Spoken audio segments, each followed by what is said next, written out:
حسبي ربي جل الله ما في قلبي غير الله نور محمد صلى الله لا إله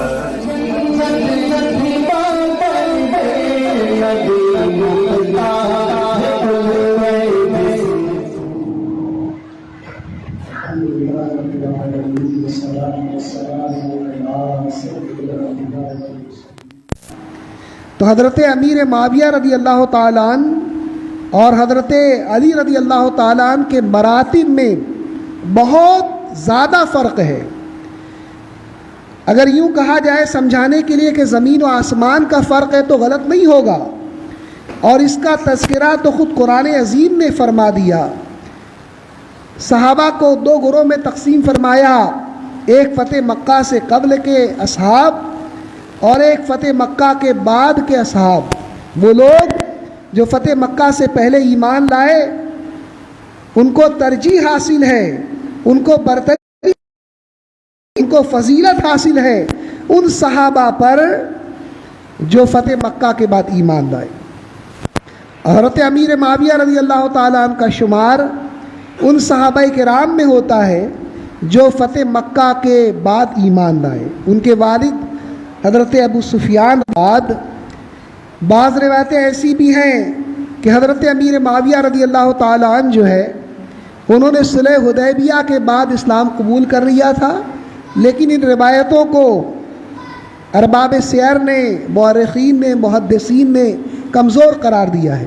جو کبھی روایت وہ یہی ہے کہ حضرت امیر معاویہ رضی اللہ تعالیٰ عنہ، حضرت ابو سفیان رضی اللہ تعالیٰ عنہ، ان کے والد گرامی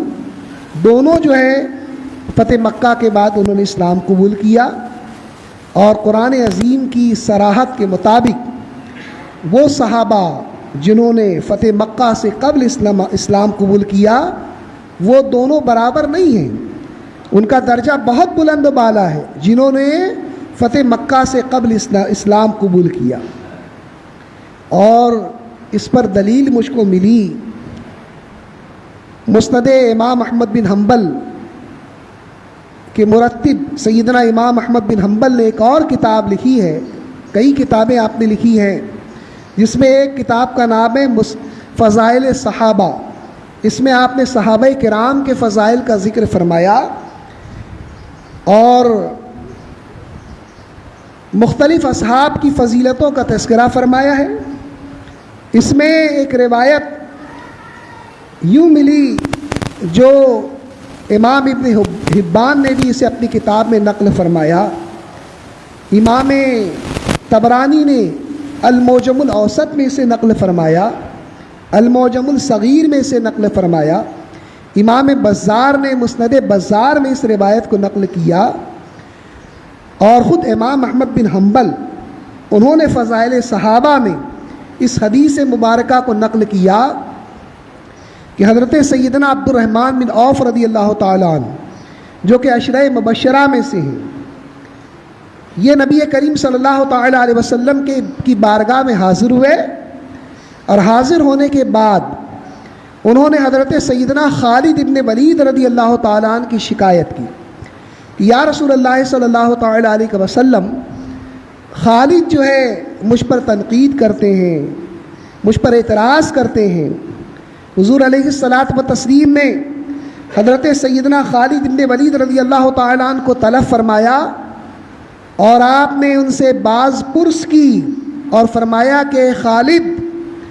ایک روایت کے الفاظ یہ ہیں، ایک مہاجر صحابی پر تنقید کیوں کرتے ہو، اور ایک روایت کے الفاظ یہ ہیں کہ ایک بدری صحابی پر اعتراض کیوں کرتے ہو۔ حضرت عبد الرحمن بن عوف یہ بدری ٹیم میں اللہ کی تلوار کے خطاب سے نوازا، جس جنگ میں یہ موجود تھے مسلمانوں نے وہ معرکہ فتح کیا، اس جنگ کے اندر فتح حاصل کی، اسلام کے جلیل القدر جرنلوں میں آپ کا شمار ہوتا ہے، لیکن میرے آقا فرماتے کہ خالد، تم نے بدری صحابی پر کیوں تنقید کی، اور تم نے ایک مہاجر صحابی پر کیوں تنقید کی، کیوں اعتراض کیا؟ اگر تم جو ہے، یہ میرے آقا حضرت خالد بن ولید سے فرما رہے ہیں کہ اگر تم میں احد پہاڑ کے برابر بھی سونا خیرات کرو تو تم ان کے عمل کے برابر نہیں ہو سکتے۔ یہ حضرت خالد بن ولید سے فرما رہے ہیں کہ تم اگر، وہ خود صحابی رسول ہیں حضرت خالد بن ولید، جلیل القدر صحابی ہیں، لیکن بدری صحابہ کا مقام اتنا بلند و بالا ہے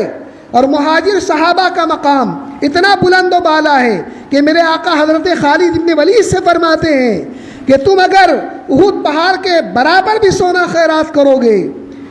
تو ان کے عمل کے برابر نہیں ہو سکتے۔ تو حضرت علی رضی اللہ تعالیٰ عنہ تو بدری صحابی بھی ہیں، مہاجر بھی ہیں، بے شمار خصوصیات حضرت علی رضی اللہ تعالیٰ عنہ کی ذات گرامی میں موجود ہے، تو ان کا مقام و مرتبہ حضرت امیر معاویہ رضی اللہ تعالیٰ عنہ سے مساوی کیسے ہو سکتا ہے؟ حضرت امیر معاویہ بے شک صحابی رسول ہیں، ان کا احترام ضروری ہے، لیکن مراتب کا یہ فرق نص قطعی سے ثابت ہے۔ صحابہ کے درمیان درجات کا یہ فرق قرآن عظیم سے بھی ثابت ہے، احادیث صحیحہ سے بھی ثابت ہے۔ ابھی جو میں نے حدیث پیش کی، اس حدیث کو محدثین نے صحیح قرار دیا ہے، تو صحیح حدیث سے ثابت ہوا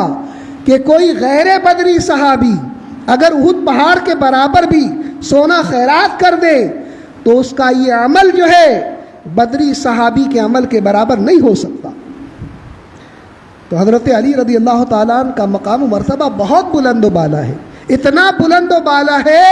کہ حسنین کریمین پر بھی آپ کو فضیلت حاصل ہے۔ جب میرے آقا سید عالم صلی اللہ تعالیٰ علیہ وسلم نے یہ ارشاد فرمایا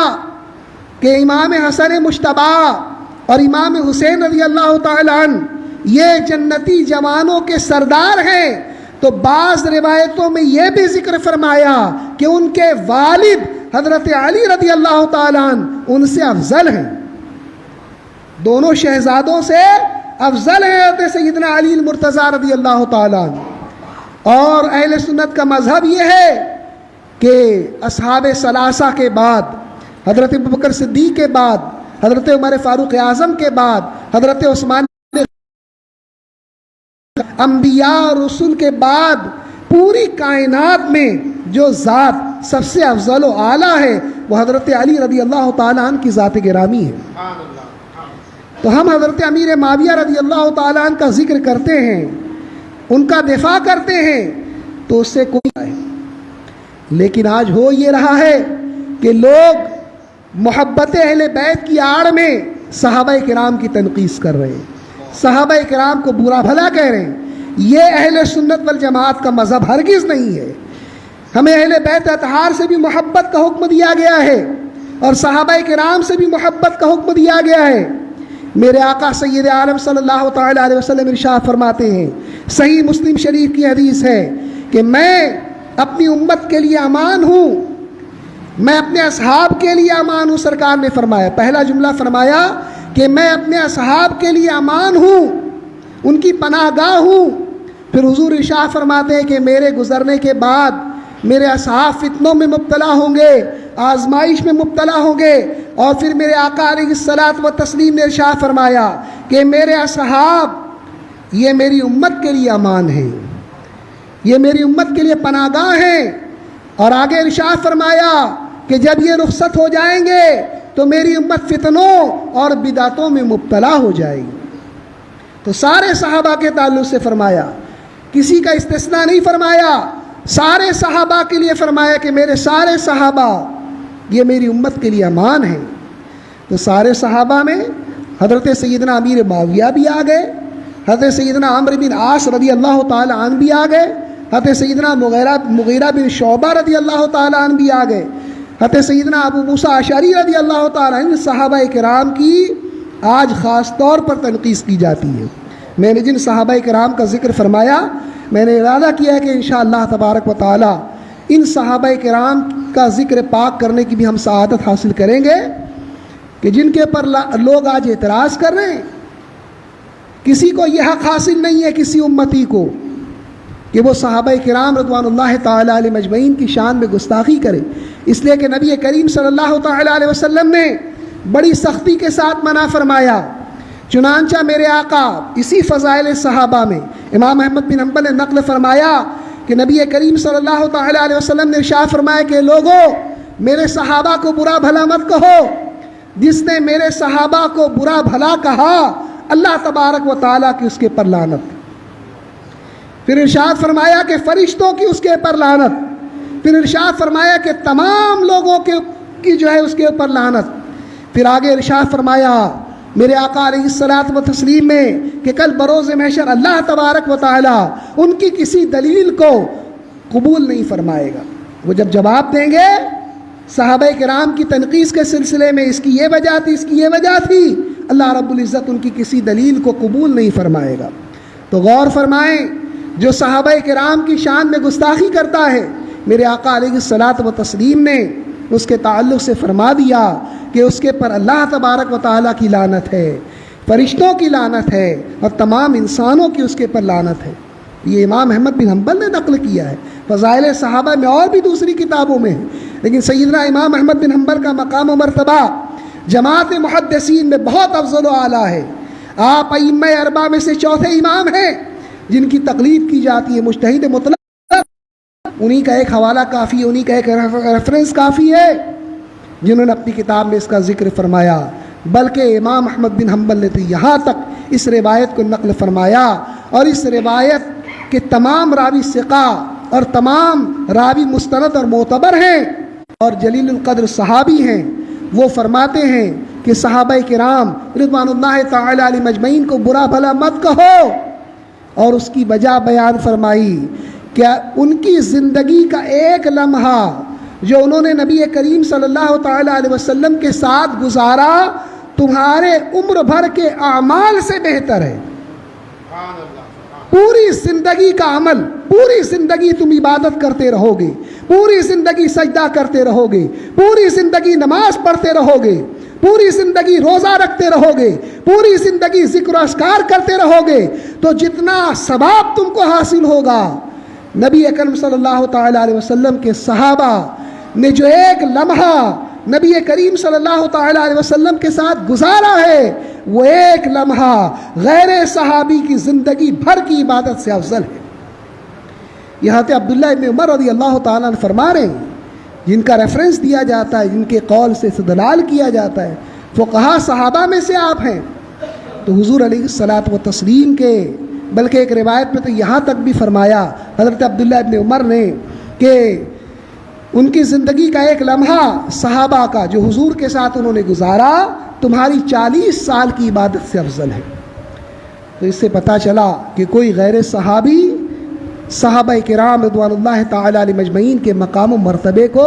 ہرگز نہیں پہنچ سکتا، اور کسی کو کسی صحابی رسول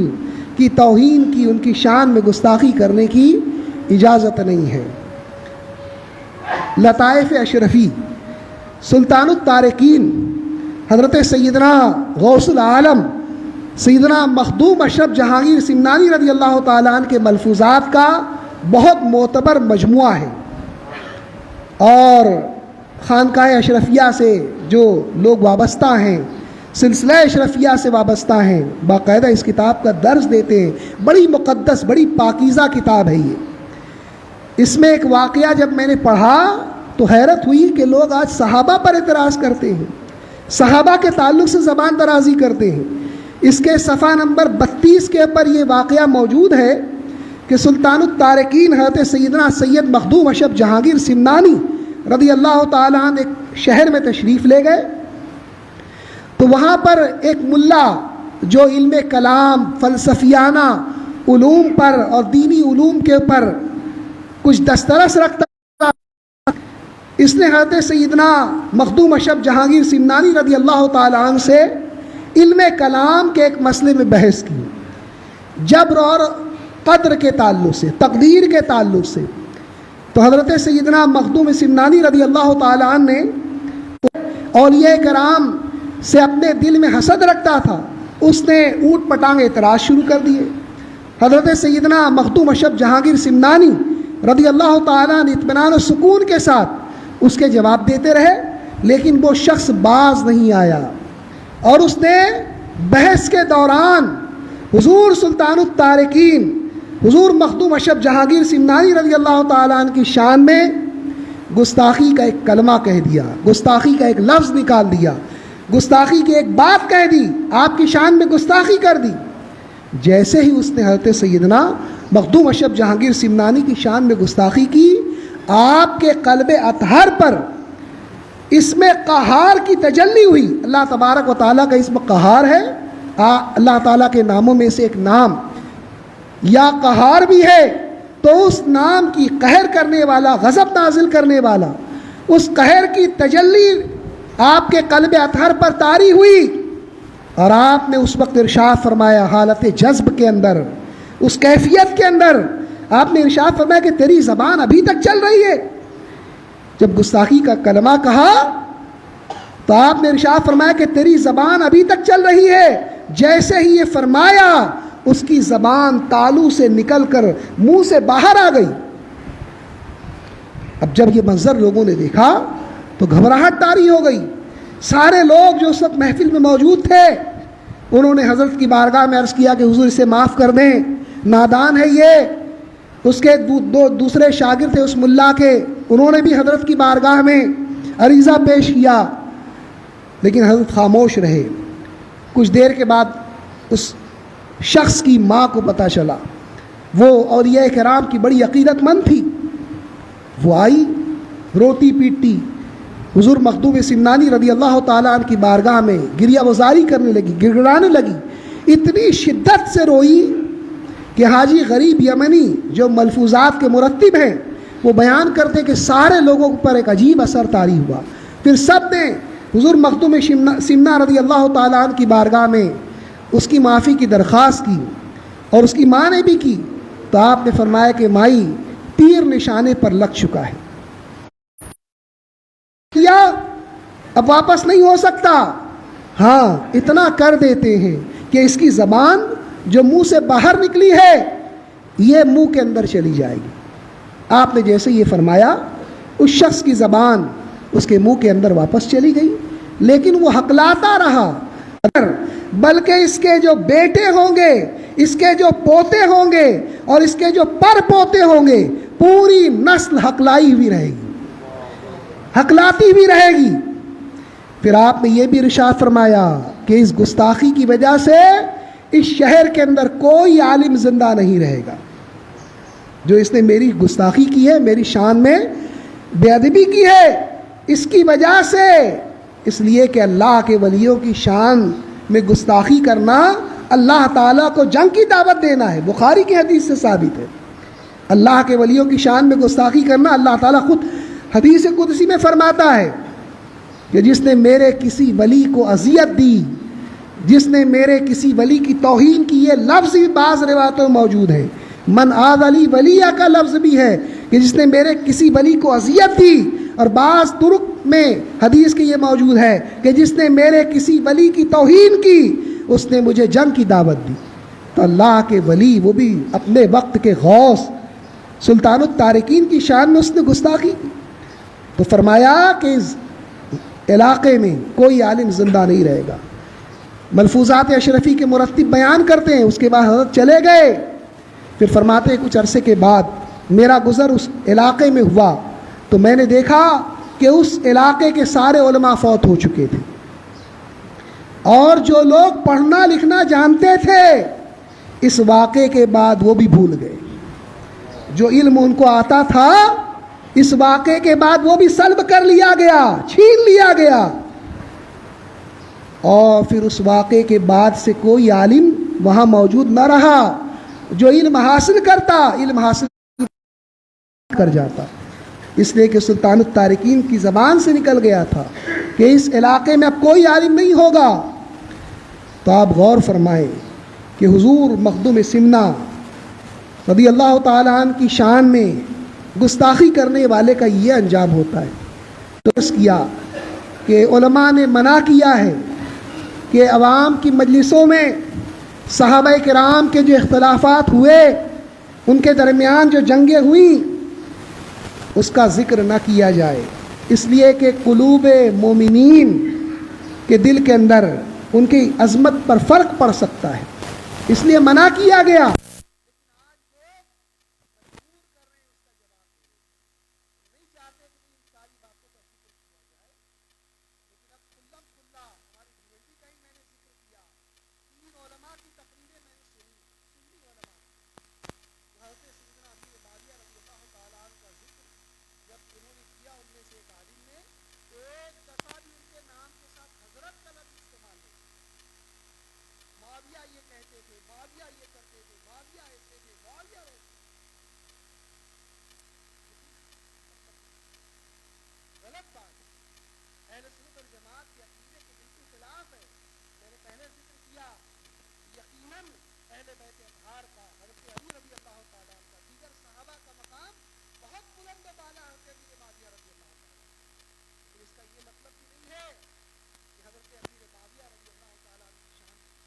ان کی محبت کی آڑ لے کر،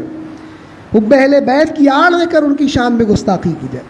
اہل سنت الجماعت اس کی قطعی اجازت نہیں دے. صحابہ کا مقام و مرتبہ میرے آقا علیہ الصلاۃ و تسلیم ارشاد فرماتے ہیں، ترمذی شریف کی صحیح حدیث ہے کہ حضور فرماتے کہ جس نے مجھ کو دیکھا یا میرے دیکھنے والے کو دیکھا اسے جہنم کی آگ نہ چھوئے گی.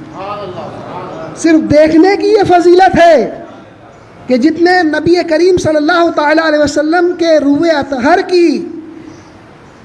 روئے منور کی، چہرے انور کی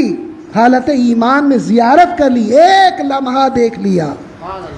اور ایمان پر اسے موت نصیب ہوئی تو فرماتے کہ اسے آگ نہ چھوئے گی. کوئی عمل ہو کہ نہ ہو، محض زیارت نبوی کی برکت یہ ہوگی کہ اسے آگ نہ چھوئے گی. بخاری کی حدیث ہے کہ میرے آقا سید عالم صلی اللہ تعالیٰ علیہ وسلم ارشاد فرماتے ہیں کہ مسلمانوں کا ایک لشکر کفار سے جہاد کرے گا. جب کفار سے وہ جہاد کرے گا تو بڑا مشکل وقت آن پڑے گا. مفہوم حدیث عرض کر رہا ہوں کہ بڑا مشکل وقت آن پڑے گا، فتح دور ہوگی، لوگوں کو دشواری آئے گی، کفار و مشرکین کی طاقت بہت زیادہ ہوگی اور مسلمانوں کو ان پر فتح حاصل کرنے میں دشواری ہوگی. تو حضور علیہ الصلاۃ و تسلیم فرماتے ہیں کہ اس وقت جو لشکر ہوگا وہ کہے گا کہ کیا کوئی ہم میں ایسا شخص موجود ہے جس نے نبی اکرم صلی اللہ تعالیٰ علیہ وسلم کی زیارت کا شرف حاصل کیا ہو، جو کوئی صحابی رسول ہو. تو لشکر کے لوگ کہیں گے کہ ہاں ہمارے درمیان فلاں صحابی موجود ہیں. تو حضور فرماتے کہ اللہ تبارک و تعالیٰ اس لشکر کو فتح عطا فرمائے گا. صحابی رسول کی یہ بخاری کی حدیث ہے، کوئی یہ نہ کہے کہ ضعیف حدیث ہم پیش کر رہے ہیں. حضور فرماتے کہ ان کی برکت کی وجہ سے، صحابی رسول کی موجودگی کی وجہ سے اللہ تبارک و تعالیٰ مسلمانوں کے لشکر کو فتح عطا فرمائے گا. پھر میرے آقا اور آگے زمانے کا ذکر فرماتے ہیں کہ ایک اور کہیں گے کہ ہاں اللہ تبارک و تعالیٰ لشکر کو فتح عطا فرمائے گا. تو صحابہ کو دیکھنے والوں کی عظمت کا یہ حال ہے کہ جنہوں نے صحابہ کو دیکھا،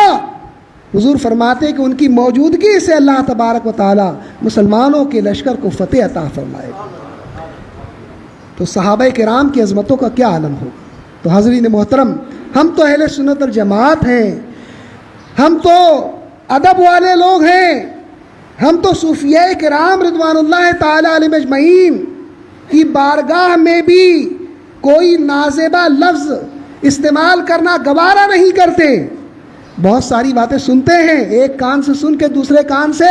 اہل سنت کے جو خوش عقیدہ لوگ نکال دیتے ہیں. سارے سلاسل کے بزرگوں کا ہم احترام کرتے ہیں،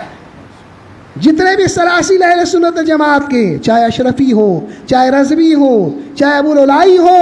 بہت ساری باتیں دیکھنے کے بعد بھی جو حکم شرع ہے وہ بیان کر دیتے ہیں، اس کے بعد خاموشی اختیار کرتے ہیں، بہت زیادہ شدت اختیار نہیں کرتے. اس لیے کہ با ادب با نصیب ہوتا ہے اور بے ادب بے نصیب ہوتا ہے. تو یہ بھی آج کے زمانے کے فتنوں میں سے ایک بہت بڑا فتنہ ہے کہ صحابہ کرام رضوان اللہ تعالیٰ علیہم اجمعین کی شان میں گستاخی کی جائے. دعوت اسلامی کے امیر حضرت مولانا الیاس قادری صاحب نے جب یہ سلسلے کو شروع کیا تو لوگوں نے ایک طوفان کھڑا کر دیا ان کے خلاف. حضرت امیر معاویہ رضی اللہ تعالیٰ عنہ کے تعلق سے ان کے چینل پر بعض تعریفی واز ہو گئے تو لوگ ان کے دشمن بن گئے. یہ روش مسلک اہل سنت والجماعت کی ہرگز نہیں ہے. جو ایسا کرتا ہے وہ غلط کرتا ہے.